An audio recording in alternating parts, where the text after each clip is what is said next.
nake so ma'aikatan nan na su ta buga man bulo. Suna sa bana joko na biyan su. Saboda mi suna mun bulo yanda nake so. Yanzu ka duba fa buhu ɗaya shine sa bulo baya kace ma a kamfanin nan. Suna mun bulo yanda nake so. Assalamu alaikum. Wa alaikum assalam. Customer. Dan Jami'a. Customer barka da zuwa. Wallahi lafiya kalau. Ya aiki kuma. Lafiya kalau dan Jami'a. To madalla. Wai dan Jami'a tambaye. Kaya sun kare kenan. Dan Jami'a tambaye. Ina wai bulon nan da customer. bulo ne sai da na sai kwano ɗin jiya. Kwara ɗari. Sun yi kyau kenan. An kutumar uba. Wai kai in tambaye ka. Kwara nawa kake tawa ga bulo? Kai customer ka san ni ina yin abuna ne.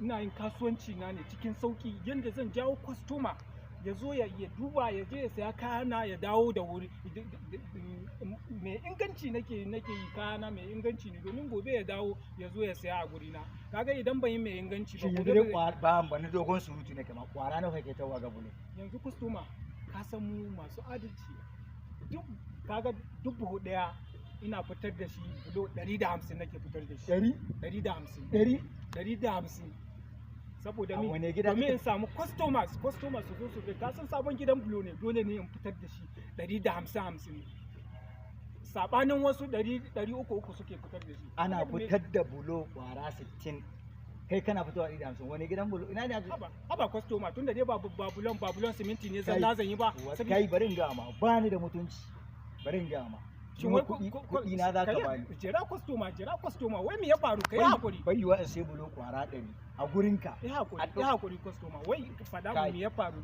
ni kwara 100 fa na sai bulo hannunka a jiya aka dora injiniya ana ga kwara 70 sun mutu a customer jira sai dai in dai haba customer ya zaka ce in biya ka in sayan ma da ka da inganci haka nan kuma kace sai na biya ka kai sai ka ga to wallahi sai dai hukuma ta raba ni da kai haba customer me yasa zaka yi abu me ya jawo hukuma kuma a cikin wannan saboda kana ka nuna algusu ce kake ya algusu na je na ma'aikata biyan su na je ga kudin ruwa ga abin nan nawa da abin ina kira ma yanzu ba zancen yan sanda bane ba yanzu dai bijira ba shi abu ba ka ce dai 70 ya mutu ba yanzu mu raba asara to ya na gane mu raba asara ya haka shi yanzu bari in samu wani abu in baka kaga sai kai hakuri kowa dai ya abin nan ya rungumi kaddara to Allah biya man da alkhairi ni ai zan ce Allah ya biya man da alkhairi Allah biya a ni zan ce yanzu dai ba ni abin yanzu ka bari in baka ban duban su wata dogon turanci ba ne baka gobe